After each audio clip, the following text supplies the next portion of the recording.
अभी तक आपने बोला कि थर्मोडायनामिक साइंस की वो ब्रांच है जहाँ पर हम लोग एनर्जी का ट्रांसफॉर्मेशन पढ़ते हैं। फिर आपने बोला कि थर्मोडायनामिक्स स्टडी हम लोग with the help of system करने वाले हैं। सिस्टम आपके पास 3 टाइप के होते हैं, आपके पास ओपन सिस्टम होता है, क्लोज सिस्टम होता है और आइसोलेटेड सिस्टम होता है। फिर आपने बोला कि जनरली हम लोग थर्मोडायनामिक्स स्टडी क्लोज सिस्टम के साथ में करने वाले हैं। आपने ये बोला कि क्लोज सिस्टम के अंदर आपके पास 4 वेरिएबल होते हैं, पी, वी, एस, टी। उन चारों वेरिएबल के कोरस्पॉन्डिंग आपके पास 4 थर्मोडायनामिक पोटेंशियल होते हैं, एच, जी, ए, यू। फिर आप लोगों ने मैक्सवेल बॉन्ड स्क्वायर पढ़ा, जहाँ पर हम लोगों ने इन थर्मोडायनामिक वेरिएबल और इन थर्मोडायनामिक पोटेंशियल के बीच में कुछ रिलेशन देखे। फिर आप लोगों ने बोला कि मैक्सवेल बॉन्ड स्क्वायर की तो 4 एप्लीकेशन होती है। आप वहाँ से डायरेक्टली निकाल सकते हैं चेंज इन थर्मोडायनामिक पोटेंशियल, आप वहाँ से डायरेक्टली निकाल सकते हैं ratio between the partial derivative of variables, आप वहाँ से क्राइटेरिया ऑफ स्पॉन्टेनिटी बता सकते हैं और आप लोग वहाँ से डायरेक्ट वैल्यूज़ भी निकाल सकते हैं वेरिएबल्स की।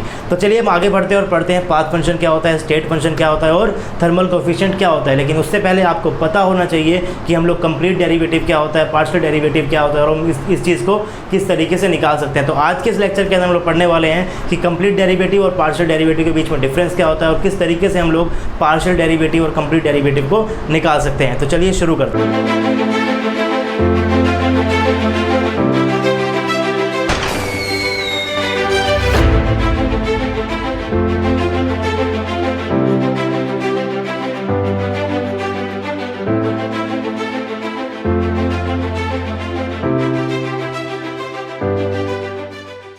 हे guys, this is RJ and welcome to RJ academy. और आज जो है थर्मोडायनामिक्स को हम कंटिन्यू करने वाले हैं और आज हम लोग पढ़ेंगे कंप्लीट डेरिवेटिव क्या होता है और पार्शियल डेरिवेटिव क्या होता है। क्योंकि जब हम आगे जाएंगे स्टेट फंक्शन क्या होता है, पाथ फंक्शन क्या होता है या फिर थर्मल कोएफिशिएंट क्या होता है, तो वहाँ पर हमें इन पार्शियल डेरिवेटिव की जो है ज़रूरत पड़ने वाली है। तो सभी समझ लेते हैं कि आखिर ये पार्शियल डेरिवेटिव और कंप्लीट डिफरेंशिएशन के अंदर डिफरेंस क्या होता है, राइट। तो मैं स्टार्ट कर रहा हूँ। मैंने यहाँ पर स्टार्टिंग के अंदर एक फंक्शन लिया हुआ है जहाँ मैंने लिखा हुआ है z equals to f bracket में x, y।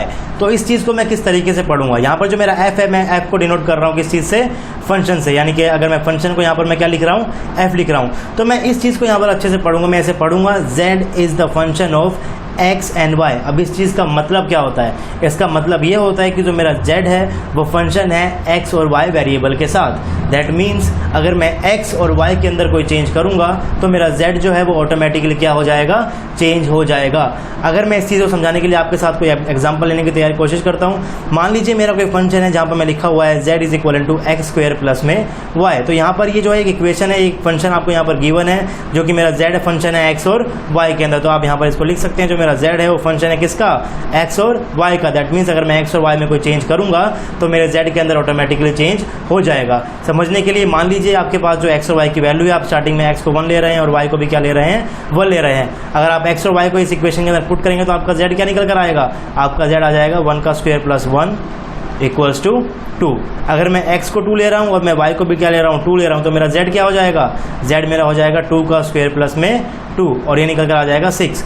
तो जैसे जैसे आप यहाँ पर देख रहे हैं, अगर मैंने x की वैल्यू को चेंज किया, मैंने x की वैल्यू को 1 से 2 किया, मैंने y की वैल्यू को 1 से 2 किया, तो मेरा z जो है वो भी चेंज हो गया। स्टार्टिंग में जो मेरा z आ रहा था वो मेरा 2 आ रहा था और बाद में जो मेरा z आया वो क्या आ गया, 6 आ गया।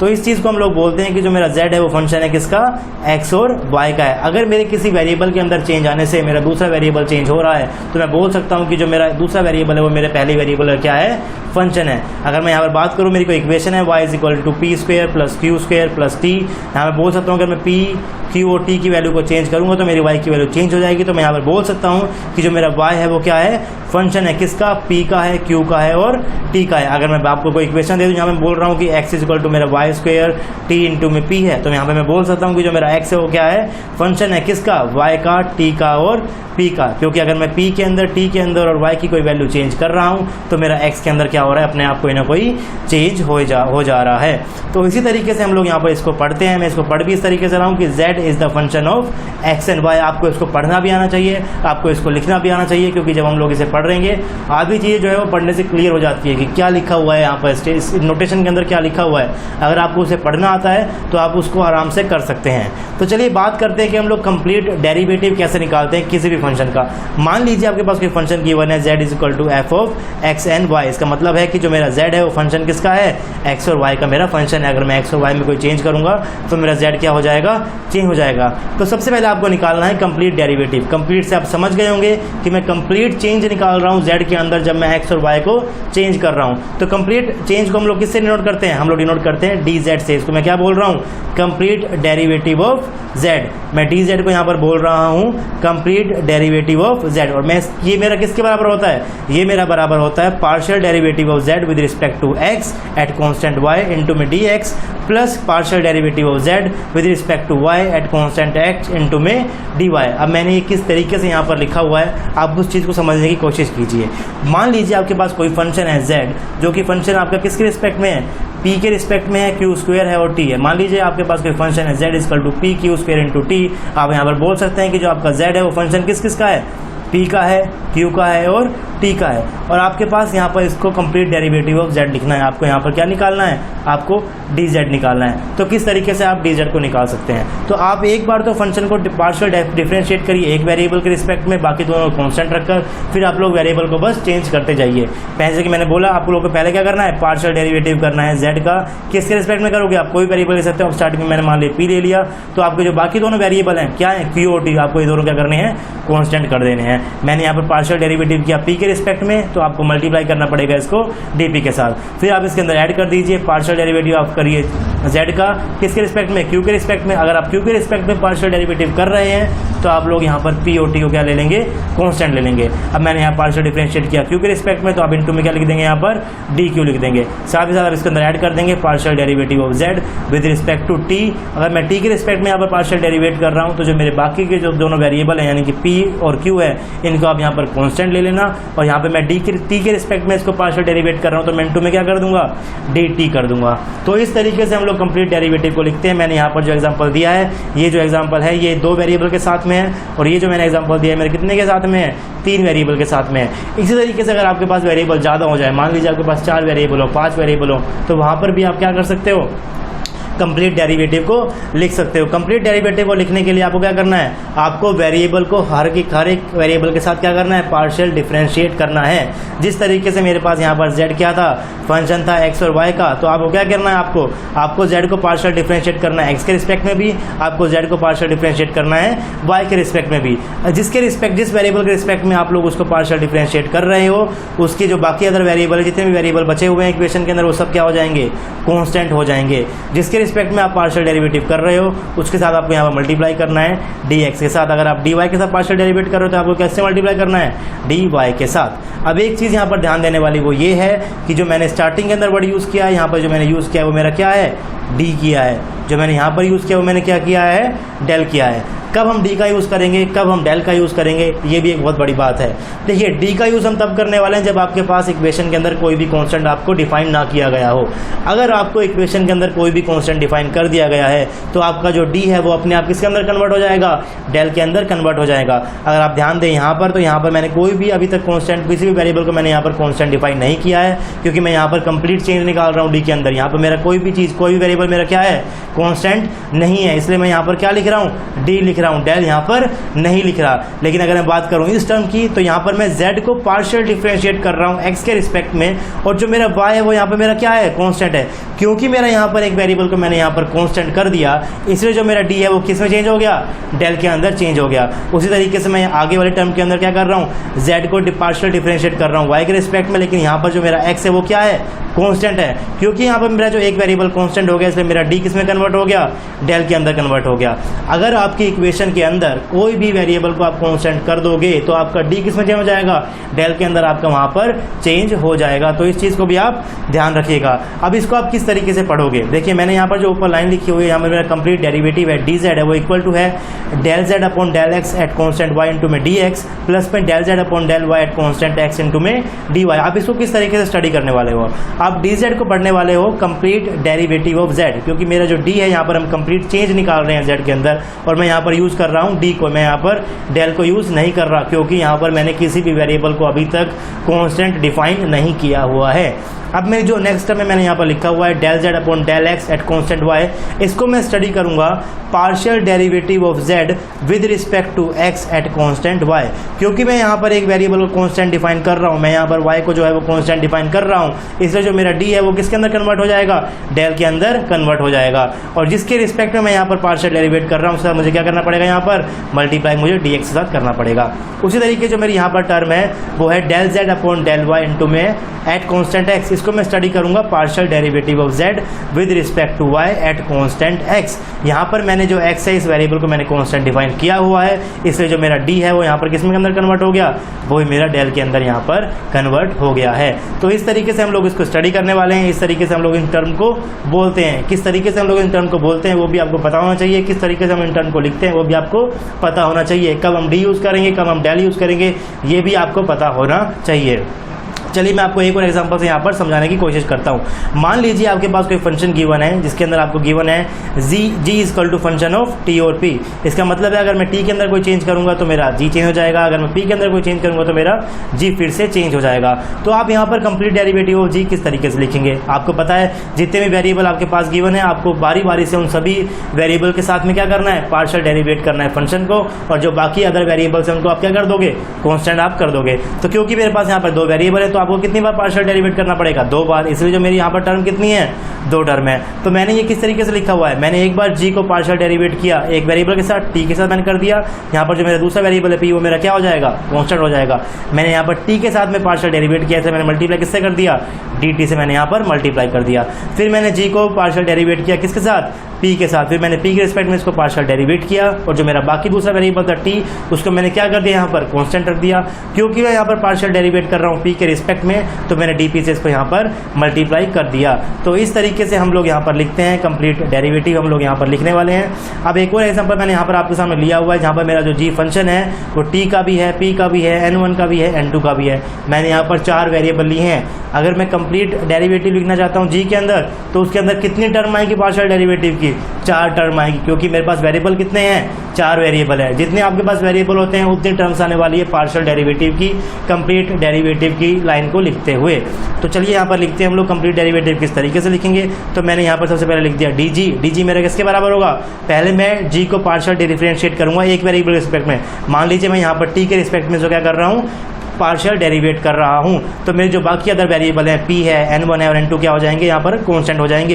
क्योंकि मैं यहाँ पर पार्शियल डिफरेंशिएट कर रहा हूँ टी के रिस्पेक्ट में, मैं साथ में मल्टीप्लाई कर दूंगा डी टी के साथ। फिर बारी है अगली वेरिएबल की, यहाँ पर मैं क्या कर रहा हूँ, जी को पार्शियल डिफरेंशिएट कर रहा हूँ पी के रिस्पेक्ट में। अगर मैं पी के रिस्पेक्ट में यहाँ पर इसको पार्शियल डिफरेंशिएट कर रहा हूँ तो मेरा टी, n1 और n2 क्या हो जाएंगे, यहाँ पर कॉन्स्टेंट हो जाएंगे। क्योंकि मैं यहाँ पर पी के रिस्पेक्ट में इसको पार्शियल डेरिवेट कर रहा हूँ, इसलिए मल्टीप्लाई किसके साथ कर रहा हूँ, डी पी के साथ मैं यहाँ पर इसको मल्टीप्लाई कर रहा हूँ। उसी तरीके से मैंने यहाँ पर del ji by del n1 लिखा हुआ है, टी पी और n2 मेरा क्या हो जाएंगे, कांस्टेंट हो जाएंगे। क्योंकि मैं यहाँ पर n1 के साथ यहाँ पर इसको पार्शियल डेरिवेट कर रहा हूँ तो मैंने डी n1 के साथ यहाँ पर मैंने मल्टीप्लाई किया हुआ है। अब बारी है n2 की, तो हमें जी को क्या करना है, पार्शियल डेरिवेट करना है n2 के रिस्पेक्ट में, और जो मेरे अदर वेरिएबल्स हैं टी है, पी है और n1 है वो मेरे क्या हो जाएंगे, कांस्टेंट हो जाएंगे। क्योंकि मैं यहाँ पर पार्शियल डेरिवेट कर रहा हूँ n2 के रिस्पेक्ट में तो मैंने इसको मल्टीप्लाई कर दिया डी n2 के साथ। तो इस तरीके से हम लोग जो है पार्शियल डिफरेंशिएशन की इक्वेशन को लिखने वाले हैं। मैंने यहाँ पर क्या लिया, मैंने यहाँ पर एक फंक्शन लिया, मैंने यहाँ पर वेरिएबल्स लिए और मैंने यहाँ पर क्या किया, पार्शियल डिफरेंशिएट या फिर पार्शियल डेरिवेटिव की यहाँ पर मैंने लिया। तो बेसिकली मेरा पार्शियल डिफरेंशिएशन क्या होता है, बेसिकली मेरा डिफरेंशिएशन क्या होता है, ये मेरे एक तरीके से ऑपरेटर्स होते हैं। इन ऑपरेटर को हम किसके ऊपर अप्लाई करते हैं, इनको हम अप्लाई करते हैं फंक्शन के ऊपर। तो चलिए समझते हैं कि आखिर जो मेरी फंक्शन होता है, जो मेरा ऑपरेटर होता है, उनकी बेसिक डेफिनेशन क्या होती है। तो फंक्शन जो है, फंक्शन एक रूल होता है जो रिलेट करते हैं दो और मोर वेरिएबल को। अगर मैं यहाँ पर कोई फंक्शन ले रहा हूँ y equal to x square, तो मेरा यहाँ पर y भी वेरिएबल है और मेरा क्या है, x भी वेरिएबल है। तो ये जो है वो मेरा एक फंक्शन है, ये जो मेरा कंप्लीट एक फंक्शन है जिसके अंदर मैं दो वेरिएबल को एक दूसरे से क्या कर रहा हूँ, रिलेट कर रहा हूँ। मैं यहाँ पर y equal to x cube भी ले सकता हूँ, मैं यहाँ पर इसको y equal to under root x भी ले सकता हूँ, या फिर मैं कोई भी यहाँ पर इक्वेशन ले सकता हूँ। हर ये मेरा क्या हो जाएगा, फंक्शन हो जाएगा। जहाँ पर भी आपको कोई एक इक्वेशन गिवन है जिसके अंदर आपके दो या दो से ज़्यादा वेरिएबल क्या कर रहे हैं, रिलेट कर रहे हैं, उसको हम क्या बोलते हैं, फंक्शन हम उसे बोलते हैं। चाहे आप इसको y equal to x square plus p into में प्लस क्यू इंटू में टी स्क्वायर, आप कुछ भी यहाँ पर बोल सकते हैं। ये भी मेरी क्या है, एक इक्वेशन है, ये मेरा क्या है, एक फंक्शन है, जहाँ पर हम लोग y को रिलेट कर रहे हैं x के साथ में, p के साथ में, q के साथ में और t के साथ में। तो बेसिकली फंक्शन एक ऐसा रूल है जिसके साथ में मेरे दो या दो से ज़्यादा वेरिएबल क्या होते हैं, एक दूसरे के साथ रिलेट होते हैं। अब बात करते हैं ऑपरेटर की। ऑपरेटर आप लोग स्टार्टिंग से पढ़ते हुए आ रहे हैं, जब से आपने क्लास 10th आपने क्लास 4th के अंदर जब आप आए होगे तो आपने प्लस माइनस आपने यूज़ कर दिया होगा। तो प्लस माइनस, डिवीज़न, मल्टीप्लिकेशन और सब्सट्रैक्शन आपको बेसिकली क्या है, ये भी एक तरीके के क्या है, ऑपरेटर्स हैं।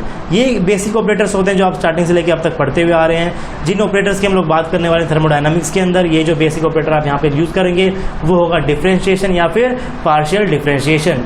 जिस तरीके से आपका एडिशन, सब्सट्रैक्शन, डिवीज़न और मल्टीप्लिकेशन भी आपके क्या होते हैं, एक ऑपरेटर होते हैं, उसी तरीके से डिफरेंशिएशन भी या फिर डबल डिफरेंशिएशन भी या फिर पार्शियल डिफरेंशिएशन भी क्या होते हैं, आपके एक तरीके से ऑपरेटर होते हैं। अगर मैं बात करता हूँ एडिशन ऑपरेटर की यानी कि प्लस ऑपरेटर की, तो प्लस ऑपरेटर को आप किस तरीके से लगाते हैं, आप किन्हीं दो नंबर को ऐड करते हैं। जैसे कि आप यहाँ पर 2 + 3 करोगे तो आपके पास आंसर क्या आ जाएगा, 5 आ जाएगा। इसका मतलब क्या हुआ, इसका मतलब आपने 2 के ऊपर और 3 के ऊपर आपने प्लस को ऑपरेट किया है, आपने 2 नंबर को और 3 नंबर को क्या किया है, प्लस किया है। तो प्लस यहाँ पर मेरा क्या है, ऑपरेटर है, और आपका आंसर क्या आ जाएगा, 5 आ जाएगा। आप उसी तरीके से वेरिएबल्स के ऊपर भी इन ऑपरेटर को ऑपरेट कर सकते हो।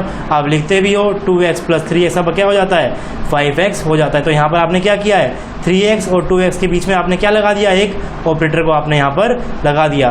तो जब भी हम लोग किसी ऑपरेटर को अप्लाई करते हैं तो हमारे पास कोई भी फंक्शन आपके पास होना चाहिए या फिर आपके पास कोई भी नंबर होना चाहिए। अगर मैं बात करता हूँ बेसिक ऑपरेटर्स की यानी कि प्लस माइनस, डिवीज़न और मल्टीप्लिकेशन की बात करता हूँ, तो आप इनको अप्लाई कैसे कब करोगे, जब आपके पास कोई नंबर्स होंगे।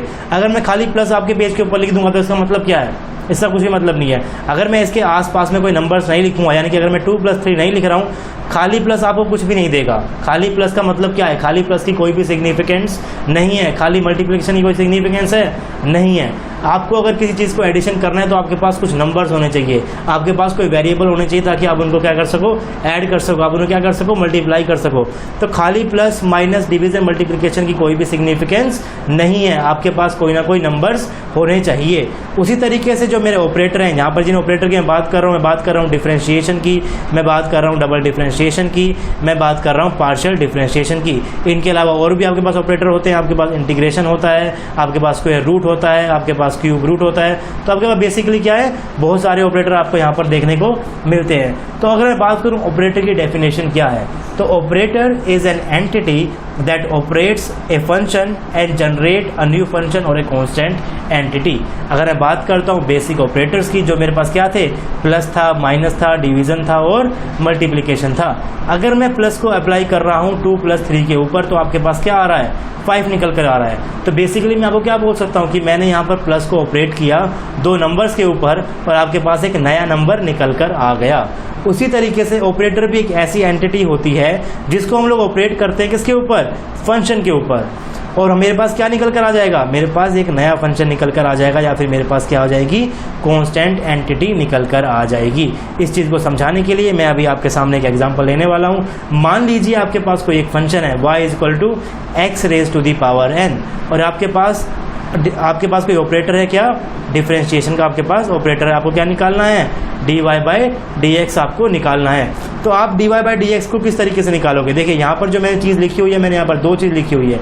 मैंने यहाँ पर लिखा हुआ है dy/dx, यहाँ पर जो मेरा dy/dx है ये मेरा क्या हो जाएगा, ये मेरा हो जाएगा ऑपरेटर। मेरा y जो है ये मेरा क्या हो जाएगा, ये मेरा हो जाएगा फंक्शन। तो अगर मैं कहीं पर भी खाली dy/dx लिख दूंगा तो इसका कोई सिग्निफिकेंस नहीं है। मैं खाली dy/dz लिख दूंगा, इसका भी कोई सिग्निफिकेंस नहीं है। मैं खाली dy/dx लिख दूंगा, इसका भी कोई भी सिग्निफिकेंस नहीं है। तो किसी भी चीज़ का कोई भी सिग्निफिकेंस नहीं है, किसी भी ऑपरेटर का सिग्निफिकेंस नहीं है अगर हम उसे अकेले अप्लाई कर रहे हैं। आपके पास ऑपरेटर का सिग्निफिकेंस तब आएगा जब आपके पास उसके साथ में क्या हो, कोई ना कोई फंक्शन हो। तो मैंने यहाँ पर एक फंक्शन लिया गया है y = x⁻n। अब इसके ऊपर मैं डिफरेंशिएशन ऑपरेटर का ऑपरेट कर रहा हूँ। मैं यहाँ पर क्या निकाल रहा हूँ, dy/dx, जो मेरा y यहाँ पर क्या है, फंक्शन है, और जो मेरा dy/dx है वो मेरा क्या हो जाएगा, ऑपरेटर यहाँ पर हो जाएगा। तो इस चीज़ को निकालने के लिए मैं क्या करना पड़ेगा, सबसे पहले मुझे फंक्शन की वैल्यू को लिखना है। फंक्शन की वैल्यू को मैं लिखूंगा, क्या हो जाएगा, x raise to the power n। अगर आपको डिफरेंशिएशन के फॉर्मूले अभी तक आते हैं तो अच्छी बात है, अगर नहीं आते तो मैं आगे जाके आपको बताने वाला हूँ वो चीज़ भी। तो जो मेरा x raise to the power n है उसका डिफरेंशिएशन क्या होता है, n into x raise n minus 1। आपको पावर को आगे लेकर आना है और फिर पावर के अंदर से क्या कर देना है, एक माइनस कर देना है। तो बेसिकली आपने क्या किया, आपने d by d x operator को अप्लाई किया y के ऊपर, यानी कि x raise to the power n के ऊपर। ये मेरा क्या है, ये मेरा एक तरीके से फंक्शन है। जब आपने इस ऑपरेटर को इस फंक्शन के ऊपर अप्लाई किया तो आपके पास क्या निकल कर आ गया, एक नया फंक्शन आपके पास यहाँ पर निकल कर आ गया। तो यही मैंने यहाँ पर ऊपर लिखा हुआ है। जब भी हम लोग ऑपरेटर को अप्लाई करते हैं किसी फंक्शन के ऊपर तो आपके पास या तो कोई नया फंक्शन निकल कर आता है या फिर कांस्टेंट एंटिटी निकल कर आती है। तो चलिए यहाँ पर हम एक दो एग्जांपल मैं आपको और करा देता हूँ। मान लीजिए आपके पास कोई भी फंक्शन है y is equal to x का स्क्वायर और आपको निकालना है, आपको इसके फंक्शन के ऊपर ऑपरेट करना है डिफरेंशिएशन ऑपरेटर को। तो डिफरेंशिएशन ऑपरेटर मेरा क्या होता है, डी बाई डी एक्स। मैं यहाँ पर डिफरेंशिएट कर रहा हूँ एक्स के रिस्पेक्ट में, तो मेरा ये क्या हो गया, बेसिकली ये मेरा ऑपरेटर हो गया।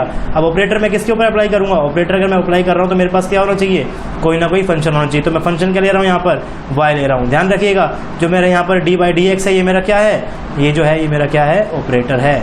जो मेरा y है वो मेरा क्या है, y जो है वो मेरा फंक्शन है, y जो है वो मेरा फंक्शन है। तो अब मैं इस फंक्शन के ऊपर इस ऑपरेटर को अप्लाई कर रहा हूँ। तो सबसे पहले मुझे क्या करना है, मुझे फंक्शन की वैल्यू को लिखना है ऑपरेटर के रिस्पेक्ट में। यहाँ पर जो मेरा ऑपरेटर है वो x के रिस्पेक्ट में है, तो क्या जो मेरा फंक्शन है वो भी x के रिस्पेक्ट में है, जी हाँ मेरा x के रिस्पेक्ट में है। तो आप इस फंक्शन की वैल्यू को यहाँ पर लिख सकते हो। आप यहाँ पर y के जगह क्या लिख सकते हो, एक्स स्क्वायर को आप लिख सकते हो। और आपको पता है जो आपका एक्स स्क्वायर का डिफरेंशिएशन है वो क्या हो जाएगा, पावर को आप आगे लेकर आते हो और पावर के अंदर से क्या कर देते हो, एक सब्ट्रैक्ट कर देते हो, तो आपके पास क्या निकल कर आ जाएगा, 2 इंटू में x। तो स्टार्टिंग जो आपके फंक्शन था वो क्या था, एक्स स्क्वायर आपके पास फंक्शन था। अब जब आपने इसके ऊपर ऑपरेटर को अप्लाई किया तो क्या निकल कर आ गया, 2x निकल कर आ गया। तो जब भी मैंने किसी ऑपरेटर को किसी फंक्शन के ऊपर अप्लाई करता हूं तो मेरे पास क्या निकल कर आता है, या तो नया फंक्शन निकल कर आता है या फिर कांस्टेंट एंटिटी निकल कर आती है। अभी तक जितने भी हमने फंक्शन के ऊपर ऑपरेटर को अप्लाई किया वहां पर हमारे पास क्या निकल रहा था, कोई नया फंक्शन निकल रहा था। अब देखते हैं कब हमारे पास कांस्टेंट एंटिटी निकल कर आएगी। अगर मैं बात करूँ एक सिंपल से फंक्शन की y is equal to x की, और इसके ऊपर मैं एक ऑपरेटर को अप्लाई करूँ जो मेरा क्या है, डी बाई डी एक्स, यानी कि मैं डिफरेंशिएट कर रहा हूँ विद रिस्पेक्ट टू एक्स। अगर मैं इस ऑपरेटर को इस फंक्शन के ऊपर अप्लाई करूँगा तो क्या हो जाएगा, सबसे पहले तो मुझे फंक्शन की जगह क्या करना है, वैल्यू पुट करनी है। तो मैंने यहाँ पर y की वैल्यू पुट कर दी x। आपको पता होना चाहिए कि जो मैं अगर मैं सिंपल x का डिफरेंशिएट कर रहा हूँ इसके रिस्पेक्ट में, तो जो आपके पास आंसर निकल कर आएगा वो क्या निकल कर आ जाएगा, 1 निकल कर आ जाएगा। तो यहाँ पर जो है वो मैंने इस फंक्शन के ऊपर, यानी कि जो मेरा x जो फंक्शन है मैंने x फंक्शन के ऊपर इस ऑपरेटर को अप्लाई किया और जो मेरे पास निकल कर आया वो मेरे पास क्या निकल कर आ गया, एक कॉन्स्टेंट एंटिटी निकल कर आ गई। तो मैं उम्मीद करता हूँ कि आपको जो ऑपरेटर की डेफिनेशन है जो मैंने यहाँ पर ऊपर लिखी हुई है कि operator is an entity that operates on a function and generates a new function और कॉन्स्टेंट एंटिटी, ये आपको समझ में आ गई होगी। अब खाली ऑपरेटर का कोई सिग्निफिकेंस नहीं होता।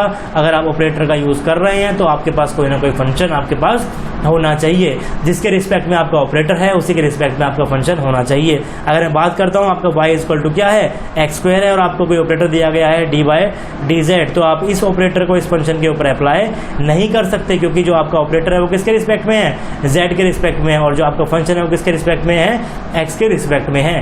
तो जिसके रिस्पेक्ट में आपसे ऑपरेटर गिवन है उसी के रिस्पेक्ट में आपके पास क्या होना चाहिए, फंक्शन होना चाहिए। तभी आप उस ऑपरेटर को उस फंक्शन के ऊपर अप्लाई कर सकते हो, वरना आप उस ऑपरेटर को उस फंक्शन के ऊपर अप्लाई नहीं कर सकते। और बिना फंक्शन के ऑपरेटर की कोई सिग्निफिकेंस नहीं होती, चाहे आपके बेसिक ऑपरेटर हो, चाहे प्लस माइनस डिवीजन मल्टीप्लिकेशन हो, या फिर आपके जो है वो कॉम्प्लेक्स ऑपरेटर हो, चाहे वो डिफरेंशिएशन हो, पार्शियल डिफरेंशिएशन हो, इंटीग्रेशन हो, डबल डिफरेंशिएशन, या फिर कोई भी आपके पास कॉम्प्लेक्स ऑपरेटर हो। बेसिक ऑपरेटर और कॉम्प्लेक्स ऑपरेटर की सिग्निफिकेंस तब होती है जब आपके पास कोई फंक्शन हो, चाहे वो कॉन्स्टेंट नंबर हो या फिर आपके पास कोई भी फंक्शन हो। तो उसी तरीके से हम लोग यहाँ पर इन चीज़ों को पढ़ने वाले हैं। अगर मैं बात करता हूँ थर्मोडायनामिक्स की, तो थर्मोडायनामिक्स के अंदर जो आपके पास फंक्शन आएंगे वो आएंगे आपके पास P के रिस्पेक्ट में, V के रिस्पेक्ट में, R के रिस्पेक्ट में और T के रिस्पेक्ट में। तो सबसे पहले मैं आपको सिंपल सी इक्वेशन ले रहा हूँ जो कि क्या है, आइडियल गैस इक्वेशन है, जो आप 11th क्लास से पढ़ते हुए आ रहे हैं जब से आपने गैसीय स्टेट को स्टार्ट किया है। तो आपकी अगर मैं बात करूँ एक मोल के लिए, अगर मैं आइडियल गैस को यहाँ पर लिखना चाहता हूँ तो एक मोल के जो मेरी आइडियल गैस हो जाएगी वो क्या हो जाएगी, PV इक्वल टू RT। अब मैं यहाँ पर इसको लिखना सीख रहा हूँ मैं, किस तरीके से इसको फंक्शन की फॉर्म में लिख सकता हूँ। तो अगर मैं इक्वेशन ले रहा हूँ p we equal to are t, तो यहाँ से मैं लिख सकता हूँ जो मेरा पी क्या है, आर टी बाई वी है। मैंने यहाँ पर लिखा हुआ है जो मेरा पी है वो क्या हो जाएगा, आर टी बाई वी हो जाएगा। आर तो मेरा क्या होता है, कॉन्स्टेंट होता है, तो मैं इसको यहाँ पर लिख सकता हूँ जो मेरा पी है वो क्या है, फंक्शन है टी और वी का। अगर मैं यहाँ पे वी को नोट करूँ तो मेरा वी किसके इक्वल हो जाएगा, आर टी बाई पी के। आर मेरा क्या है, कॉन्स्टेंट। मैं बोल सकता हूँ कि जो मेरा वी है वो क्या हो जाएगा, फंक्शन है टी और वी का। उसी तरीके से जो मेरा टी है वो इक्वल्स टू हो जाएगा पी वी अपॉन आर, और मैं यहाँ लिख सकता हूँ कि जो मेरा टी है वो फंक्शन किसका है, पी और वी का। मैं यहाँ पर ये भी लिख सकता हूँ कि मैं किस तरीके से यहाँ पर कंप्लीट डेरिवेटिव निकालूंगा, पी के रिस्पेक्ट में, वी के रिस्पेक्ट में और टी के रिस्पेक्ट में। तो चलिए मैं आपको लिखना सिखा देता हूँ। मैं अभी भी सीखा है कि हम किस तरीके से यहाँ पर कंप्लीट डेरिवेटिव को लिखते हैं। यहाँ पर जो आपको चीज़ गिवन है वो क्या है, पी आपका फंक्शन है किसके रिस्पेक्ट में, टी और वी के रिस्पेक्ट में। अब मैं यहाँ पर कंप्लीट डेरिवेटिव लिख रहा हूँ पी का, राइट। मैं यहाँ पर ध्यान दीजिएगा, मैं यहाँ पर कंप्लीट डेरिवेटिव लिख रहा हूँ किसका, पी का। तो कंप्लीट डेरिवेटिव अगर मैं लिख रहा हूँ पी का, यहाँ पर आपके पास दो वेरिएबल है, तो कितनी टर्म्स आएंगी यहाँ पर पार्शियल डेरिवेटिव की, जितने आपके पास वेरिएबल होते हैं उतनी ही टर्म्स आने वाली है पार्शियल डेरिवेटिव की। अभी हमने जस्ट थोड़ी देर पहले पढ़ा है, अगर आपको क्लियर ना हो तो आप थोड़ा सा लेक्चर को पीछे कर सकते हो, आप देख सकते हो किस तरीके से हम लोग पार्शियल डेरिवेटिव को लिखते हैं। तो मैं यहाँ पर कंप्लीट डेरिवेटिव लिख रहा हूँ पी का, तो यहाँ पर मैं लिखूंगा तो सबसे पहले तो मैं पी फंक्शन को डिफरेंशिएट कर दूंगा एक वेरिएबल के रिस्पेक्ट में, और मेरा दूसरा वेरिएबल है वी, वो क्या हो जाएगा, कांस्टेंट हो जाएगा। और जिसके रिस्पेक्ट में यहाँ पार्शियल डेरिवेटिव कर रहा हूँ उसके मैं क्या कर दूंगा, मल्टीप्लाई कर दूंगा dt के साथ। साथ ही साथ मुझे इस फंक्शन को पार्शियल डेरिवेटिव करना होगा दूसरे फंक्शन के साथ, और जो मेरा अलग वेरिएबल है वो टी जो वेरिएबल बच गया उसको मैं क्या कर दूंगा, यहाँ पर कांस्टेंट कर दूंगा। तो मैं इस तरीके से यहाँ पर कंप्लीट डेरिवेटिव पी के लिख सकता हूँ। उसी तरीके से मैं यहाँ पर कंप्लीट डेरिवेटिव पी भी लिख सकता हूँ। तो मेरा डी वी किसके बराबर हो जाएगा, डेल वी अपॉन में del T at constant p into में डी टी प्लस में डेल वी अपॉन में del P at constant t d p. तो इसी तरीके से मैं यहाँ पर डेल टी को डी टी को भी लिख सकता हूँ। डी टी मेरा क्या हो जाएगा, डेल टी अपॉन में del P at constant v into में डी पी प्लस में डेल टी अपॉन में del we at constant p into में dv। तो इस तरीके से हम लोग जो है वो कंप्लीट डेरिवेटिव को लिख सकते हैं अगर मेरे पास कोई इक्वेशन क्या गिवन हो, आइडियल गैस इक्वेशन हो। अब आइडियल गैस इक्वेशन आपके पास बहुत बार आने वाली है, मैं आपको बता रहा हूँ कि आप इन चीज़ों को यहाँ पर लिखना सीख लीजिए, किस तरीके से आप यहाँ पर कंप्लीट डेरिवेटिव को लिखते हैं पार्शियल डेरिवेटिव का यूज़ करते हुए। तो चलिए अब लोग एक न्यूमेरिकल यहाँ पर कर लेते हैं, किस तरीके से हम लोग यहाँ पर करने वाले हैं। उससे पहले आप कुछ फॉर्मूलेज, डिफरेंशिएशन के कुछ फॉर्मूलेज जो हैं आप उनकी यहाँ पर स्टडी कर लीजिए। मैंने यहाँ पर सिर्फ 3 फॉर्मूले लिखे हुए हैं जिनकी हमें ज़रूरत पड़ने वाली थर्मोडायनेमिक्स में। जैसे जैसे हमें अगला फॉर्मूले की जरूरत पड़ेगी मैं साथ साथ आपको उन फॉर्मूलोज को भी यहाँ पर कराता रहूँगा। तो यहाँ पर जो मेरा ऑपरेटर है वो क्या है, मैं यहाँ पर डिफरेंशिएशन ऑपरेटर को ले रहा हूँ। अगर मैं डिफरेंशिएट करता हूँ किसी भी कॉन्स्टेंट नंबर को तो मेरे पास क्या निकल कर आता है, 0 निकल कर आता है। अगर मेरे पास कोई फंक्शन है y इक्वल टू 500 और मैं निकालूं dy बाई dx, इसका मतलब क्या है dy बाई dx का, इसका मतलब है कि मैं निकाल रहा हूं change in y with respect to change in x। अब आप ध्यान से देखिए इस वेरिएबल के अंदर मैंने क्या लिया हुआ है, y इज इक्वल टू 500। अब इस फंक्शन के अंदर कहीं x टर्म है ही नहीं, तो अगर मैं x की वैल्यू को 1 लूँ, 2 लूँ, 3 लूँ, 4 लूँ, कुछ भी लूँ, तो क्या मेरे y के अंदर कोई चेंज आने वाला है? क्या मेरा y चेंज हो जाएगा अगर मैं x की वैल्यू को 1 लूँगा? अगर मेरे इस फंक्शन के अंदर x है ही नहीं तो क्या मेरा y कभी चेंज होगा अगर मैं x की वैल्यू को चेंज करूँगा? नहीं होगा। तो मेरा चेंज इन y क्या होगा जब मैं x को चेंज करूँगा? ऑफकोर्स 0 होगा। इसीलिए मेरा डिफरेंशिएशन क्या होता है, किसी भी कॉन्स्टेंट नंबर के लिए क्या होता है, 0 होता है। अगर मैं बात करूँ differentiation x raise to the power n का और मैं उसको डिफरेंशिएट करूँ x के रिस्पेक्ट में, ध्यान रखिएगा यहाँ पे मैं डिफरेंशिएट कर रहा हूँ x के रिस्पेक्ट में और जो मेरा फंक्शन है वो क्या है, x के रिस्पेक्ट के अंदर ही है। तो अगर मेरे पास कोई भी फंक्शन होगा जहाँ पर मेरी x की पावर दे रखी होगी और मैं उसे डिफरेंशिएट करूँगा x के रिस्पेक्ट में, तो वो मेरा निकल कर आता है, पहले आप पावर को आगे ले आइए, उसके बाद पावर में से एक सब्ट्रैक्ट कर दीजिए। अगर मैं कांस्टेंट को मल्टीप्लाई कर दूँ साथ में तो उस तब मेरा क्या हो जाएगा, तो सबसे पहले तो आप कांस्टेंट को यहाँ पर बाहर निकाल सकते हैं। कांस्टेंट को आपने बाहर निकाल दिया, उसके बाद इस फॉर्मूले को आप दोबारा से अप्लाई कर दीजिए। तो ये आपके पास 3 फॉर्मूलेज हैं जिनकी हम जरूरत पड़ने वाली है आगे जाकर। अब इन फॉर्मूलेज को याद कर लीजिए और चलिए अब हम लोग निकालते हैं एक छोटा सा न्यूमेरिकल यहाँ पर हम करते हैं किस तरीके से हम लोग जो है पार्शियल डेरिवेटिव को यहाँ पर निकाल सकते हैं। तो मैंने यहाँ पर एक बेसिक इक्वेशन ली हुई है, मैंने क्वेश्चन लिखा हुआ है कि if z is equal to x square y, तो आपको कैलकुलेट करना है del z by del x at constant y, यानी कि partial derivative of z with respect to x at constant y। आपको निकालना है del z by del y at constant x। इसका मतलब क्या हुआ, मैं यहाँ पर फिर से लिख रहा हूँ इसकी स्टेटमेंट, यहाँ पर दोबारा से मैं आपको लिख के दिखा देता हूँ। इसका मतलब हुआ कि आपको निकालना है partial derivative of z with respect to y at constant x। आपको इन चीज़ की आपको लिखना आना चाहिए मैं किस तरीके से इसको यहाँ पर लिख रहा हूँ। फिर जो मैंने थर्ड यहाँ पर लिखा मैंने लिखा हुआ है कंप्लीट डेरिवेटिव निकालना है आपको z का, फिर आपको निकालना है कंप्लीट डेरिवेटिव z का विद रिस्पेक्ट टू x, फिर आपको निकालना है complete derivative of z with respect to y। तो इन 5 चीज़ों को आपको निकालनी है। किस तरीके से आप इन 5 चीज़ों को निकालते हैं मैं आपको निकालना एक बार सिखा देता हूँ। नेक्स्ट जो क्वेश्चन है आप खुद कर लीजिएगा किस तरीके से आपको उसको करना है। तो यहाँ पर जो मेरा फंक्शन है वो मेरा क्या है, z is equal to x square y, और आपको क्या निकालना है del z by del x at constant y। तो सबसे पहले तो आपको क्या करना है, आपको फंक्शन की वैल्यू को पुट करना है। किसके रिस्पेक्ट में पुट करना है आपको, जिसके रिस्पेक्ट में आपको ऑपरेटर गिवन है। आपको ऑपरेटर किसके रिस्पेक्ट में गिवन है, x के रिस्पेक्ट में आपको ऑपरेटर गिवन है। तो आपको x के रिस्पेक्ट में क्या करना है, फंक्शन की वैल्यू को पुट करना है। तो मेरा z क्या है, एक्स स्क्वायर वाई है, तो आप यहाँ पर z को यहाँ पर पुट कर देंगे, एक्स स्क्वायर आप मेरा यहाँ पर y पुट कर देंगे, और मेरा यहाँ पर ये है, और मेरा y जो है यहाँ पर क्या है, कांस्टेंट है। अब ध्यान दीजिए यहाँ पर जो है आपको y कांस्टेंट दिया है, दैट मीन्स जो आपका y जो है वो क्या है, कांस्टेंट है। तो इसका मतलब आप इस y को क्या कर सकते हो, बाहर निकाल सकते हो। तो आपने क्या करोगे, इसको y आप यहाँ बाहर निकाल दोगे। अब क्योंकि आपने यहाँ पर सारे कांस्टेंट को यहाँ पर आपने बाहर निकाल दिया, क्योंकि अब आपके पास यहाँ पर इस फंक्शन के अंदर कोई भी y नहीं है, तो यहाँ पर कांस्टेंट y लिखने का कोई मतलब नहीं बन जाता। और जैसे ही मैंने यहाँ पर कांस्टेंट को हटाया, मैंने यहाँ पर जो मेरा डेल था उसको मैंने किस में चेंज कर लिया, मैंने उसको चेंज कर लिया कंप्लीट d के अंदर। जब तक आपके पास फंक्शन के अंदर कोई वेरिएबल आप डिफाइन करोगे तब तक आप d का यूज़ नहीं करोगे, तब तक आप इसका यूज़ करोगे, डेल का यूज़ करोगे। एक बार उस फंक्शन के अंदर से कांस्टेंट क्वांटिटी आपकी बाहर निकल गई, आपका जो कांस्टेंट वेरिएबल जो आपने डिफाइन किया है वो बाहर निकल गया, तो आप डेल को वापस से कन्वर्ट कर सकते हो किसके अंदर, d के अंदर। तो अब आपको निकालना है dy dx of x square. आपको यहाँ पर सिंपल सा फॉर्मूला यूज़ करना है। क्या होता है फॉर्मूला, पावर का पहले बाहर लिया, उसके बाद पावर के अंदर से आप क्या कर दीजिए, एक माइनस कर दीजिए, तो आपका निकल के आ जाएगा, क्या निकल जाएगा, y डॉट 2x। आप इसको लिख सकते हो 2xy।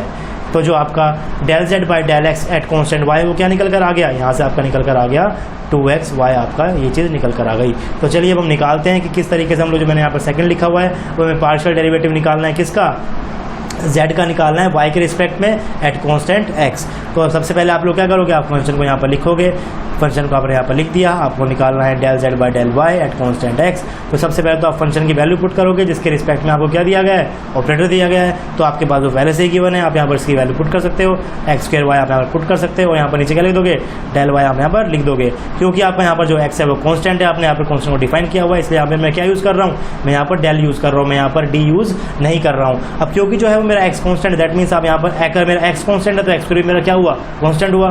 तो यहाँ पर आप क्या कर सकते हो, एक्स स्क्वायर को आप बाहर निकाल सकते हो। तो मैं इसको लिख सकता हूँ एक्स स्क्वायर इंटू में del y by del y at constant x। अब क्योंकि मेरे पास इस फंक्शन के अंदर कहीं भी x नहीं बचा, तो मैं इसको कन्वर्ट कर सकता हूँ d के अंदर। तो मैं यहाँ लिख सकता हूँ dy बाई dy, और dy बाई dy मेरा क्या हो जाएगा, 1 हो जाएगा। तो यहाँ पर क्या निकल कर आ गया, मेरा एक्स स्क्वायर निकल कर आ गया। तो सेकंड चीज़ मेरी क्या निकल कर आ गई, एक्स स्क्वायर मेरी निकल कर आ गई। तो सीधी सीधी बात है, आपके पहले दोनों पार्ट हो गए। आपने del z by del x at constant y भी निकाल लिया, आपने del z by del y at constant x भी निकाल लिया। जो थर्ड मैंने यहाँ पर गिवन है वो आपको क्या निकालना है, आपको निकालना है कंप्लीट डेरिवेटिव ऑफ z। आपने अभी थोड़ी देर पहले पढ़ा कि आप कंप्लीट डेरिवेटिव को किस तरीके से लिख सकते हो। आपको कोई फंक्शन गिवन है, जितने भी आपके पास फंक्शन के अंदर वेरिएबल हैं उतने ही पार्शियल डेरिवेटिव की टर्म आपके पास आने वाली है कंप्लीट डेरिवेटिव को निकालने के लिए। तो सबसे पहले तो मैं यहाँ पर लिख रहा हूँ z मेरा क्या है, एक्स स्क्वायर वाई है। आप यहाँ पर लिख सकते हैं कि जो मेरा z है वो क्या है, फंक्शन है x और y का। अगर मैं यहाँ से कंप्लीट डेरिवेटिव लिखना चाहूँ तो मैं लिख सकता हूँ कि जो मेरा dz है वो क्या हो जाएगा, dz मेरा हो जाएगा partial derivative of z with respect to x at constant y। क्योंकि मैं यहाँ पर पार्शियल डेरिवेट कर रहा हूँ x के रिस्पेक्ट में, तो मैं मल्टीप्लाई करूँगा इसको ds के साथ में साथ आप partial derivative of z with respect to y कर सकते हो एट कॉन्स्टेंट x। क्योंकि मैं यहाँ पर पार्शियल डेरिवेट कर रहा हूँ y के रिस्पेक्ट में, तो आप इनटू में क्या करोगे, dy करोगे। Del z by del x at constant y आपने यहाँ पर निकाला था, आपने del z by del y की वैल्यू आपने यहाँ पर निकाली थी। आप इनकी वैल्यूज को यहाँ पर पुट कर लीजिए। जो मेरी ये वैल्यू निकल कर आई थी, आपको पता है क्या वैल्यू निकल कर आई थी, आपको जो ये वैल्यू निकल कर आई थी आपको पता है ये क्या निकल कर आई थी, और आपका जो है कंप्लीट डी भी आपका यहाँ पर निकल कर आ गया। अब जो मेरा चौथा यहाँ पर एग्जाम्पल है, आपको निकालना है यहाँ पर complete derivative of z with respect to x। तो आप जो आपका ये वैल्यू यहाँ से निकल कर आएगी, आप उसको क्या कर दीजिए, dx से मल्टीप्लाई कर दीजिए। तो आपको क्या निकल, dx से डिवाइड कर दीजिए, तो क्या निकल जाएगा, dz बाई dx यहाँ पर इजीली निकल कर आ जाएगा। लास्ट के अंदर आपको निकालना है dz बाई dy। तो यहाँ पर जो आपका dz निकल कर आएगा उसको आप डिवाइड कर दीजिए dy से, तो dz बाई dy भी निकल कर आ जाएगा। तो अभी आपने देखा आप किस तरीके से कंप्लीट डेरिवेटिव को भी निकाल सकते हैं with the help of partial derivative. और पार्शियल डेरिवेटिव को आपको किस तरीके से निकालना है उसके लिए भी मैंने आपको बताया, कुछ आपको मैंने फॉर्मूलेज बताया डिफरेंशिएशन के, कुछ मैंने आपको ट्रिक्स बताया आप किस तरीके से इन चीज़ों चीज़ों को निकाल सकते हैं। अब केमिस्ट्री के अंदर, थर्मोडायनेमिक्स के अंदर आपके पास Z X Y square variable तो आने वाले हैं नहीं, तो आपके पास जो वेरिएबल आएगी लगभग जो आपके पास इक्वेशन आएगी वो क्या आएगी, आइडियल गैस इक्वेशन आएगी। तो आपको इसके अंदर भी निकालना आना चाहिए कि आप किस तरीके से जो है del P by del T और del V by del T इन सब चीज़ों को निकाल सकते हैं। तो चलिए मैं आपको एक क्वेश्चन और कर देता हूँ, इसके बाद जो आइडियल गैस इक्वेशन के लिए मैं आपको करके दिखा देता हूँ। वन डर वाल गैस इक्वेशन के लिए आप खुद निकाल के देखिएगा इन सभी टर्म को। वन डर वाल गैस इक्वेशन मैं आपके सामने लिख के दे दूंगा, उसके बाद आपको सभी पार्शियल डेरिवेटिव वन डर वाल गैस के लिए भी निकालने हैं, निकाल कर देखने हैं कि आपका आंसर निकल कर आ रहा है। और जितनी वैल्यू मैं यहाँ पर आइडियल गैस के लिए निकालूंगा आपको इन वैल्यूज़ को जो है वो डायरेक्टली याद करनी है, क्योंकि जब हम आगे जाकर थर्मोडायनेमिक इक्वेशन ऑफ स्टेट पढ़ेंगे, स्टेट फंक्शन पढ़ेंगे, पाथ फंक्शन पढ़ेंगे, साइक्लिक रूल पढ़ेंगे, तो आपको इनकी वैल्यूज़ वहाँ पर डायरेक्टली यूज़ आपके वहाँ पर आ सकते हैं। अगर आपको डायरेक्टली याद होंगी तो आपको थोड़ा सा टाइम बच जाएगा, राइट। तो यहाँ पर जो आपके पास इक्वेशन है वो क्या है, P we equal to N R T है। और मैंने यहाँ पर जो आपको सबसे पहले निकालना है वो क्या निकालना है, del P by del T आपको यहाँ पर निकालना है एट कांस्टेंट वी। तो सबसे पहले तो आपको क्या करना है, आपको फंक्शन की वैल्यू पुट करनी है जिसके रिस्पेक्ट में आपको ऑपरेटर गिवन है। आपका पी वी इक्वल टू क्या है, एन आर टी आपका गिवन है, तो आपका पी क्या हो गया, N R T by V आ गया। तो क्या आपके पास इक्वेशन है टी के रिस्पेक्ट में, आपके पास इक्वेशन है पी की टी के रिस्पेक्ट में, तो आप सिंपल क्या कर दो, आप यहाँ पर इसको पुट कर दो। आपने N R T by V को यहाँ पर पुट कर दिया, पार्शियल डेरिवेटिव टी के रिस्पेक्ट में निकाल रहे हो, और जो मेरा वी है वो मेरा क्या हो जाएगा, कॉन्स्टेंट हो जाएगा। ध्यान रखिए वी मैंने यहाँ पर कॉन्स्टेंट दे रखा है, एन आपका कॉन्स्टेंट होता ही है, क्योंकि हम लोग यहाँ पर बात कर रहे हैं क्लोज सिस्टम की। क्लोज सिस्टम के अंदर जो है मास का ट्रांसफर अलाउड नहीं है, तो नंबर ऑफ मोल्स भी चेंज नहीं होंगे। तो यहाँ पर आपका एन भी कांस्टेंट हो गया, आपका आर भी कांस्टेंट हो गया, और आपका वी भी कांस्टेंट हो गया। तो जितना भी आपका कांस्टेंट नंबर है आप इसको क्या कर सकते हो, यहाँ से बाहर निकाल सकते हो। तो जैसे ही मेरे कांस्टेंट सारे बाहर निकल जाएंगे, मैं डेल को कन्वर्ट कर सकता हूँ डी के अंदर, और मैं यहाँ पर इसको लिख सकता हूँ कि एन आर बाई वी जो मेरा कांस्टेंट था बाहर निकल गया, और मैं यहाँ लिख सकता हूँ D T by D T, और D T by D T आपका क्या होता है, 1 होता है, तो इक्वल टू किसके आ गया, एन आर बाय वी के। तो आपका D P by D T किसके बराबर आ गया, एन आर बाय वी के। आप इसको नोटबुक में एक जगह लिख लीजिए, आपको जो है इनकी वैल्यूज़ डायरेक्टली याद होनी चाहिए, क्योंकि इनकी वैल्यूज़ की आगे जाकर बहुत ज़्यादा ज़रूरत पड़ने वाली भी है। तो चलिए नेक्स्ट हम लोग यहाँ पर निकालते हैं। आपके पास इक्वेशन है P we equal to N R T, आपको निकालना है del V by del T. तो आपका वी फंक्शन होना चाहिए किसके साथ में, टी के साथ में, तो आप यहाँ से निकाल लीजिए। जो आपका वी है वो क्या हो जाएगा, N R T by P आपका वी हो जाएगा। यहाँ पर इसकी वैल्यू आप पुट कर दीजिए फंक्शन की, तो यहाँ पर मैं पुट कर दूंगा N R T by P.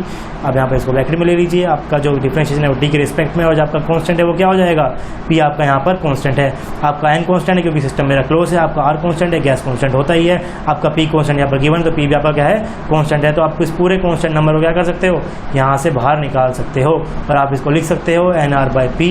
अब क्योंकि मेरा अंदर कोई भी वेरिएबल जो यहाँ पर कांस्टेंट दिया गया है वो अंदर बचा नहीं है, तो आप डेल को कन्वर्ट कर सकते हो किसके अंदर, डी के अंदर। आप इसको लिख सकते हो D T by D T. तो अब ये भी मेरा क्या निकल कर आ जाएगा, 1 निकल कर आ जाएगा। तो क्या बच गया, एन आर बाय पी आपकी इसकी वैल्यू यहाँ पर निकल कर आ गई है। तो उसी तरीके से आप सारे यहाँ पर कर सकते हो। मैं आपको एक और करके दिखा देता हूँ कि आप किस तरीके से यहाँ पर इस वाली चीज़ को यहाँ पर कर सकते हैं। मैं यहाँ पर निकाल रहा हूँ partial derivative of temperature with respect to volume at constant pressure. तो सबसे पहले तो आप इक्वेशन को यहाँ पर लिख लीजिए, एन आर टी आपको जो निकालना है वो आप यहाँ पर लिख लीजिए। आपको निकालना है del T by del P at constant P. तो आपको टेम्परेचर फंक्शन की इक्वेशन पता होनी चाहिए किसके रिस्पेक्ट में, वी के रिस्पेक्ट में। तो यहाँ से आप निकाल सकते हो, जी हाँ मैं यहाँ से निकाल सकता हूँ। आप यहाँ से टी को लिख सकते हो क्या, पी वी अपॉन में एन आर। तो आप इसकी वैल्यू यहाँ पर पुट कर दीजिए, डेल इंटू में पी वी अपॉन में एन आर आपको यहाँ पर पुट कर देना है। नीचे आपका क्या है, डेल वी आपका है ही, और पी जो है आपका कांस्टेंट आपको गिवन है। तो आपका एन कांस्टेंट होता है, आर कांस्टेंट होता है, और आपका पी भी क्या होता है, कांस्टेंट होता है। तो आप यहाँ से क्या कर लोगे, पी को बाहर निकाल लोगे, एन को बाहर निकाल लोगे, और आर को बाहर निकाल लोगे, क्योंकि सारे जो वेरिएबल्स है कांस्टेंट जो आपको गिवन था, आपको पी जो गिवन था वो बाहर निकल गया है। तो अब आप डेल को चेंज करके क्या कर सकते हो, आप यहाँ पर डेल को चेंज करके डी भी लिख सकते हो। तो आपको लिखना पड़ेगा D V by D V. ये आपका क्या होता है, 1 होता है, तो आपका निकल कर क्या आ गया, पी अपॉन में एन आर। तो इस तरीके से आप सभी यहाँ पर पार्शियल डेरिवेटिव को निकाल सकते हो आइडियल गैस इक्वेशन के लिए। क्या क्या आपकी चीज़ें होती है, क्या क्या आपको यहाँ पर रिक्वायरमेंट है। तो अब फटाफट से देख लेते हैं आप किस तरीके से पार्शियल डेरिवेटिव को लिखते हैं, आपके निकालने के आपको स्टेप्स क्या है, राइट। तो मैंने यहाँ पर आखिरी में समरी दी गई है कि आप किस तरीके से पार्शियल डेरिवेटिव को निकाल सकते हैं। तो जो आपका पहला जो आपका स्टेप होगा वो क्या है, आपको आइडेंटिफाई करना है फंक्शन को और ऑपरेटर को, कि आपके पास आखिरकार फंक्शन क्या है और आपका क्या है, ऑपरेटर क्या है। जैसे कि मैं बात कर रहा था P we equal to N R T की, ये आपका क्या है, एक तरीके से इक्वेशन आपको गिवन है, और मान लीजिए आपको निकालना है del P by del T at constant V के ऊपर। तो सबसे पहले तो आपको क्या करना है, आपको आइडेंटिफाई करना है कि आपके पास जो फंक्शन है वो क्या है और ऑपरेटर है वो क्या है। तो यहाँ पर आप देख सकते हो कि जो आपका फंक्शन है वो क्या हो जाएगा, डेल बाई डेल टी जो है वो आपका फंक्शन है। ये जो आपका फंक्शन आपको यहाँ पर गिवन है डेल बाय डेल टी, इसे मैं क्या बोलूँगा, इसे बोलूँगा partial derivative of function with respect to T at constant V. आप वी को भी यहाँ पर क्या कर सकते हो, फंक्शन के अंदर इंक्लूड कर सकते हो। तो आपको यहाँ पर फंक्शन आपने यहाँ पर स्टार्टिंग में ऑपरेटर आपने यहाँ पर क्या कर लिया, आइडेंटिफाई कर लिया। जो मेरा डेल बाय डेल टी है वो क्या है, ऑपरेटर है, फंक्शन नहीं है, ये क्या है, ऑपरेटर है। तो सबसे पहले आपको क्या करा, आपने ऑपरेटर को यहाँ पर डिफाइन कर लिया। फिर आपको डिफाइन करना है फंक्शन। फंक्शन आपका किसके रिस्पेक्ट में होना चाहिए, जिसके रिस्पेक्ट में आपको क्या गिवन है, ऑपरेटर गिवन है। तो आपके पास फंक्शन यहाँ पर P we equal to T given है, तो यहाँ से आप पी निकाल सकते हो। टी के रिस्पेक्ट में क्या निकल कर आ जाएगा, N R T by V. तो अब प्रेशर आपके पास है टी के रिस्पेक्ट में, तो आपके पास फंक्शन भी आपने कर लिया और आपने ऑपरेटर को भी आपने यहाँ पर देख लिया।